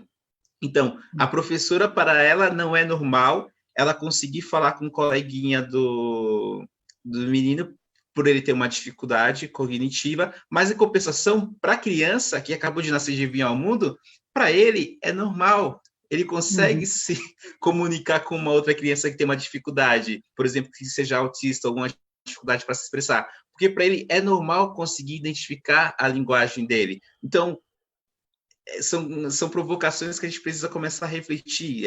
O normal é o correto? Ou o normal é eu aceitar tudo? Ou o normal é eu olhar, conhecer, pensar e, a partir daí, construir o sensato? Sim. Não, com certeza, né? Acho que a palavra normal, ela é uma palavra que o educador devia fugir dela com todas as suas forças, na sua velocidade máxima, né? Porque ela é uma palavra perniciosa para o trabalho educativo, né? Porque o que significa normal? Normal é aquele conceito matemático, né? A curva normal, né? Onde que a maior incidência, a maior parte das pessoas está lá naquele sino, né? Ela está ali naquele meio da curva, e as pontinhas seriam aqueles que se destoam, né? Ou aqueles além daquele critério, ou abaixo daquele critério, ou muito acima daquele critério, mas a maior parte está ali, né? E na educação isso é muito ruim, porque fica a ideia de que o correto é estar ali naquela média, né? E aí, então, quem está fora não tem um lugar de existência mesmo, né? Como se você não se adequa, não entra naquele padrão, você não tem como, você não é aceito, você não tem como existir ali, né? E isso já na história da educação, isso a gente já teve muita exclusão por conta disso, né? Acho que a psicologia, por exemplo, é uma que tem que fazer a sua meia-culpa, né? Porque durante muito tempo serviu a educação através, por exemplo, da classificação de inteligência, né? Então, você aplicar testes nas crianças para dizer, ó, este vai aprender, este aqui não vai aprender, este aqui vai para a escola especial, esse pode ficar na escola. Então, isso foi uma forma de você segregar muito, muito grande, né? Baseada em critérios. Que são esses testes, né? O que são esses critérios? Muitas vezes, isso a pesquisa mostra, que crianças que vivem na cidade, que têm maior repertório cultural, conseguem muito melhor nestes testes do que crianças que não têm essa experiência. Então, é aquela velha história também aquela pesquisa famosa, né, de matemática, na vida 10, na escola 0.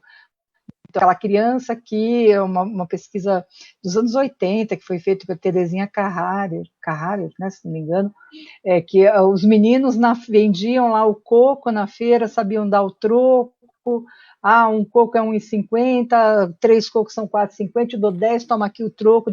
Né, e conseguiam fazer tudo isso, conseguiam explicar quais eram as estratégias que utilizavam para fazer isso, só que quando na escola vinha o caderno, ele não conseguia fazer a conta, né, não conseguia fazer essa transposição.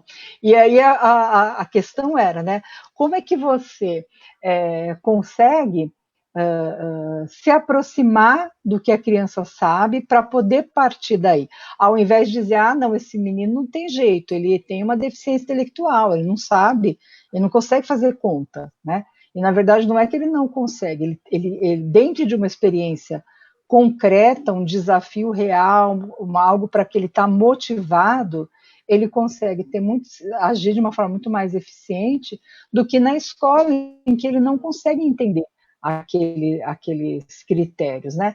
E aí isso é classificado, né, como aqueles que são normais e aqueles que são anormais, aqueles que são que têm uma deficiência, que não. E isso é muito pernicioso, né? Do ponto de vista da escola, isso é muito ruim. Não só porque produz uma exclusão, porque produz a negação da sua existência enquanto educador. Educador é aquele que ensina. Se eu tenho alguém que eu acho que ele não é passível de aprendizagem, eu nego a minha existência, porque eu não ensino, porque aquele, né, eu entro num beco sem saída. Então, não é esta a minha visão tem que ser, eu sou aquele que ensina, e eu ensino a todos. E quem vai vai dizer qual foi o sucesso da aprendizagem, é a aprendizagem em si. E não mas ele tem 10 anos e ainda tá silábico com valor. Não é isso que eu tenho que ver, né? Eu tenho que ver o quanto este aluno avançou em relação a ele mesmo. Em fevereiro ele estava assim, em abril ele estava assim, em agosto ele estava assim, agora em dezembro ele está desse jeito. É com isso que eu tenho que comparar, né? E não com, mas crianças com 8 anos, né? Não é isso. O parâmetro tem que ser ele, em fevereiro, né? E isso faz muita diferença também, né? Sim, é legal porque, né, Carla, a gente fez um trabalho em relação ao livro do Kim Robson, e ele fala justamente sobre essa questão da padronização da avaliação. E em vez de você avaliar o aluno de forma individual, não só o aluno, né, vão se criando padrões de avaliação, você jogar todo mundo ali, vamos chamar assim, no mesmo balaio, sendo que o correto, de fato, é você prestar atenção em como você pode avaliar cada aluno em relação às habilidades que ele tem. Ele pode não ter desenvolvido essa habilidade nesse momento, mas aqui, futuramente, ele pode chegar a desenvolver essa habilidade. E é engraçado essa questão também, você falou da feira em relação à criança, muitas vezes sabe passar o troco ali, mas quando ele chega na escola, ele não consegue. Mas por que será? Será que a estratégia que eu estou utilizando é a mais adequada? Será que por que eu não pego um pouquinho do exemplo lá de Paulo Freire e pego a realidade dele e insiro a realidade dele na sala de aula? Então, eu vou ensinar formas geométricas, mas por que eu não começo ensinando formas geométricas a partir das brincadeiras que ele faz? Aí, por exemplo, o futebol. Aí você fala, mas, futebol, aí tem aquele professor que tem aquele preconceito pro futebol. Não, futebol não, eles estão cansados, eles precisam ver outras coisas, não vão aprender só vendo coisas de futebol. Mas no futebol tem os elementos que você pode utilizar do jogo para estimular a aprendizagem. Tem a bola, a forma geométrica transcircular, tem o campo, que é o retângulo, tem a meia-lua, tem, enfim, gente, olha só, é mais uma questão de sensibilidade, de fato, a gente precisa começar a ter uma sensibilidade e conhecer o nosso aluno e, a partir do conhecimento dele também, ensinar. E é assim, acho que assumir um compromisso revolucionário com a educação, né? Fazer coisas que realmente vão mudar. Eu estava lembrando daquele pessoal lá da matemática humanista, que eu acho ótimo, assim, as coisas que eles falam, o professor Carlos Matias, né? Ele estava vendo uma live e ele falando, né, dando um exemplo, que ele tinha um aluno que tirou 4 na primeira prova lá de matemática. Depois, na seguinte, tirou 10, né? E aí foi ver a média dele era 10. Aí o aluno foi falar com o professor, não, professor, está errado, a minha média tem que ser 7, né? Porque eu tirei 4 e depois tirei 10, então a média dividida por 2 tem que dar... Ele falou, não, a sua média é 10, porque você conseguiu superar aquela dificuldade que você estava no começo, e você atingiu o objetivo para que eu esperava de você nesse semestre aí. Então, a minha média é 10, porque você conseguiu. Quer dizer, olha, imagina você pensar desse jeito, o quanto que você, né, tem que fazer é altamente revolucionário. Né? Então, fala, não, mas ele tirou 0,35, né? O professor às vezes se pega naquele décimo, naquela coisa, fala, mas o que é que você quer com aquilo? Né? O que ele fez?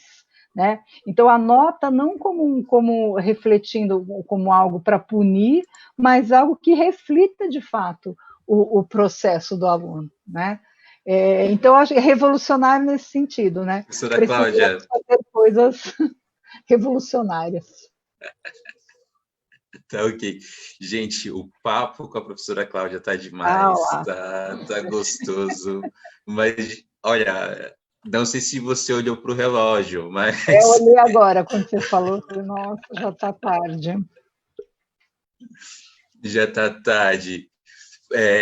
Eu gostaria de agradecer a sua presença, agradecer a presença da Carla, agradecer a presença de você que está aí em casa nos assistindo, no carro, na lanchonete, no trabalho, onde quer que você esteja aí. Muito obrigado pela sua audiência, obrigado por assistir a gente. Continue assistindo e compartilhando os nossos vídeos, as nossas lives, pois elas têm conteúdos que irão ajudar não só você, mas a outros educadores também a começar a transformar a nossa educação, porque quem tem a ganhar quando a nossa educação é transformada é o nosso país, é a gente consegue diminuir a miséria, a gente consegue diminuir a pobreza, a gente consegue diminuir a fome, a violência. Enfim, a gente consegue pensar e refletir sobre vários problemas sociais e como solucioná-los. E não ficar apenas também na teoria, tá, gente? A gente está falando de educação make, que é para ficar na ação também. Então, vamos produzir aí benefícios para esse nosso país. Professora, vou deixar a senhora finalizar aí, passar a sua última mensagem, depois pode passar em seguida para a Carla, depois a Carla retoma para mim, eu passo os recados finais, depois a todo mundo tchau. Eu acho que é isso, queria agradecer pela atenção de vocês, é uma delícia conversar com vocês, o tempo passa super rápido mesmo, é quase um churrasco, a gente conversa de vários assuntos. Ainda vai rolar. o Estou assunto sendo que a gente cobrada disso, estou sendo cobrada. Está em alta esse assunto. Deixa em alta esse assunto. Mas eu acho que é um assunto super importante, eu acho que a gente e que a gente fica empolgado mesmo, né? Quando a gente fala em uma escola mais ativa, mais viva, mais dinâmica e por isso mais inclusiva também, né? Acho que é um adjetivo que nem precisaria estar. Uma educação que é criativa, ativa, envolvente, ela por si só ela é inclusiva, né? E ela atende a todos. Então, acho que é isso. Obrigada aí por mais essa oportunidade com vocês. Maravilha. Vai com você, Alex, ou eu passo a agenda? Eu passo a agenda, então. Pessoal, vamos passar aqui a agenda. Olha, o Benê Moreno, ele fez uma pergunta, mas pelo horário não dava mais tempo, mas aí a Cláudia dá uma passada depois nos comentários, tá? Para passar dar aquela resposta, aquela orientação para vocês, tá? Tudo aquilo que foi mencionado durante a live que ela falou, vocês viram que eu compartilhei para vocês, a matemática humanista, enfim. Eu sempre busco e coloco os links para vocês irem buscarem, né, o algo a mais nessa live, ok? Bom, vamos lá. Dia 16 de setembro, nós vamos ter a Roberta Guadanucci aqui, com a live Os Novos Caminhos da Educação Bilíngue. No dia 21 de setembro, nós vamos ter o Sebastian Gerlich, falando sobre o uso das tecnologias como ponte entre culturas diversas. Dia 23 de setembro, nós vamos ter aqui a doutora Elaine de Sarno, em função do Setembro Amarelo, que é o mês de prevenção do suicídio, e ela vai estar aqui conversando com a gente também. Dia 28 de setembro, nós vamos ter aqui o Benê Moreno, com a live Educação Inclusiva e Musicalidade. No dia 30 de setembro, Marisol Melo Alves, da Microsoft, vai estar aqui falando com a gente sobre gestão de carreira, ok? No dia 7 de outubro, nós vamos estar de novo aqui com o professor João Santana. Seria a terceira live, tá? De uma sequência, de uma série aí que a gente fez, falando sobre o uso de ferramentas virtuais na educação. Nós vamos fechar esses tópicos com ele, que é o último, ok? No dia 9 de outubro, eu e o Alex vamos estar conversando aqui com vocês sobre a cultura maker na educação. No dia 12 de outubro, nós vamos fazer uma reprise. Qual reprise vai ser? Nós vamos esperar vocês comentarem alguma coisa, ver o que vocês querem saber. Nós temos aí o nosso canal com todas as nossas reprises gravadas, sabe, que no YouTube, da Classmaker Educação. Então, vejam uma live, de repente, que vocês acham que o assunto é pertinente, é muito interessante. Vamos ver aí o que a gente conversa, o que vocês acham de interessante. E aí o Alex providencia essa reprise para vocês, ok? No dia 14 de outubro, nós vamos ter o Elis Merlin. E ele vai estar... Merlin, gente, Merlin. O mago da educação. Esse Alex traz as coisas assim bem diferente para a gente. Ele vai estar falando sobre práticas de metodologias ativas. No dia 19 de outubro, nós vamos estar aqui comigo e o Alex. Também o nome é fácil. Gente, é muito fácil. Falará sobre o quê? É Luke Zick, é muito fácil também. Nós vamos estar mostrando aqui, batendo um papo, falando sobre como aplicar RSV na educação. RSV, redes sociais virtuais. Gente, não é a mesma coisa que rede social, ok? Quando a gente fala de rede social virtual, a gente fala sobre redes emergentes e redes sociais novas, ok? E o legal é que o pessoal que está fazendo o curso de redes sociais na educação está aprendendo todos esses conceitos e também como utilizá-los em sala de aula, como utilizá-los aí a favor da educação. Com lição de casa, hein, gente?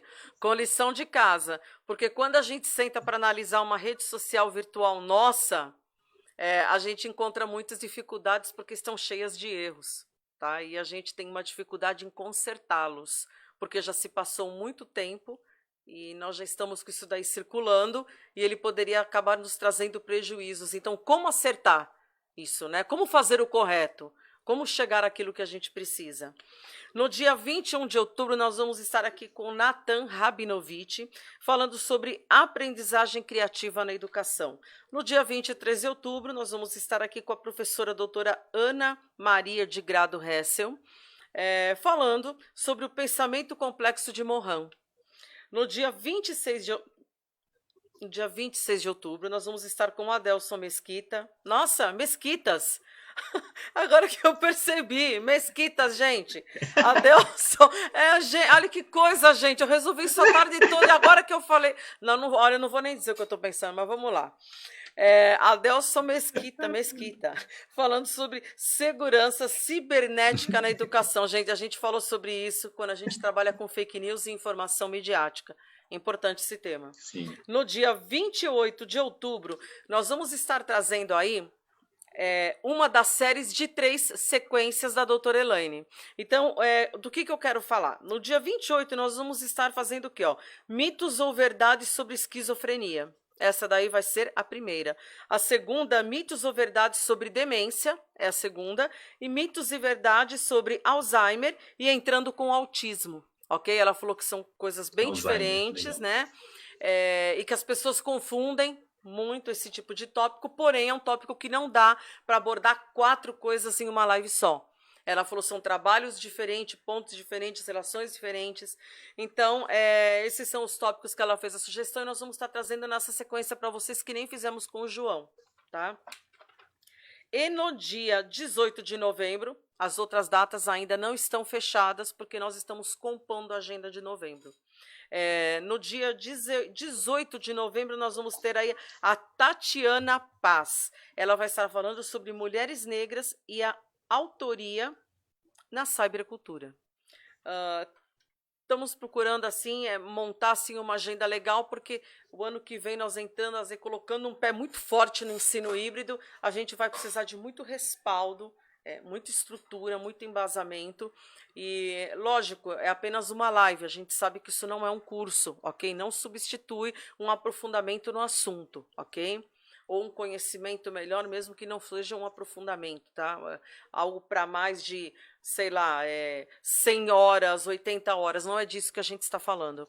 Então, é por isso que eu sempre procuro dar esse auxílio quando as pessoas falam aqui na live, são nossas convidadas, eu sempre vou colocando algo a mais, porque, de repente, para dar uma lida, e aí vocês descobrem coisas interessantes. E aí vocês podem, de repente, até estar conversando com a Cláudia em um outro contexto, ok?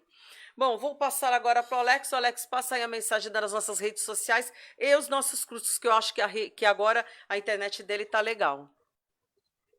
Tá, agora ela tá 3.0. Ai, que bom. Ok, gente. Vamos lá. Daqui a pouco chegar na 4. Isso que eu ia falar. A gente já tá na educação 4.0, internet 4.0, né, gente? Eu brigo tanto com os meus alunos sobre isso, que eu falo, gente, estamos atrasados, estamos na educação 7.0, que é educação pós-pandêmica, e a gente está lá na 4.0 em muitos lugares falando em 2.0, então está muito difícil para a gente conseguir sintonizar essa história, mas enfim, vamos lá.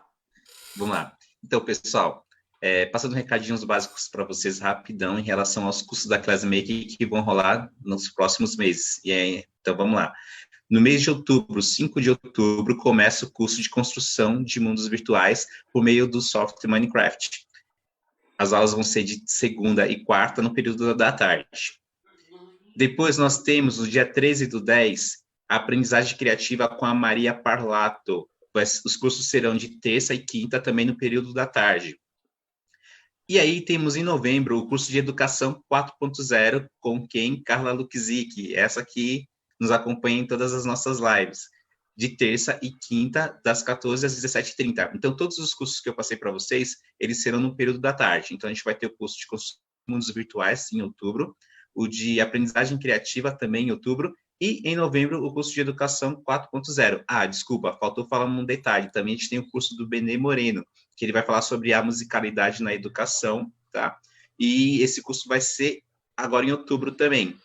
Detalhe, quem tiver interesse em fazer qualquer um dos cursos, entre em contato com a gente, entra no site da Classmaker, www.classmakereducação.com.br, ou manda mensagem aqui também no direct da Carla, ou entra em contato com a gente pelo telefone, pelo WhatsApp, que a gente sempre manda os posts aí nas redes sociais, com o nosso telefone e também os valores dos cursos, tá ok?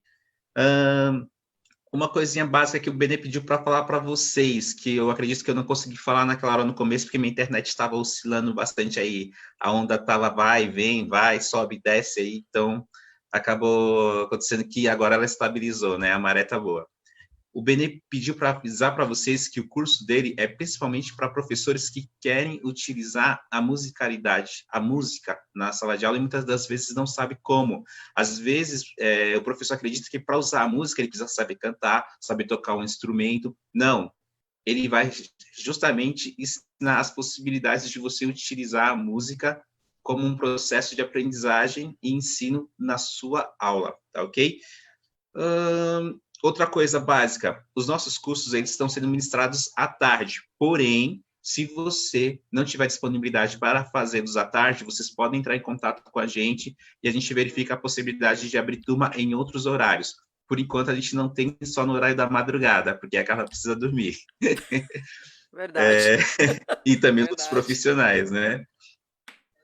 Isso. E uma outra coisinha, acesse nossas redes sociais, compartilhe as nossas lives, compartilhar o conhecimento é sempre bom. As outras pessoas também precisam ter acesso ao conhecimento e é importante que você divida isso com a galera, justamente para que a gente possa cada vez mais construir um mundo melhor e mais consciente, tá ok?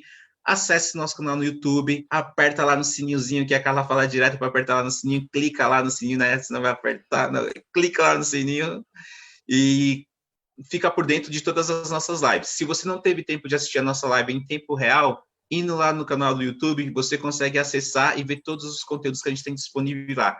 Gente, tem conteúdo pra caramba, conteúdo de qualidade, pessoas maravilhosas como a professora Cláudia que vieram aqui, falar um pouquinho sobre a experiência deles em sala de aula com a educação ou com um tema que eles resolveram pesquisar aí no decorrer da vida, tá ok?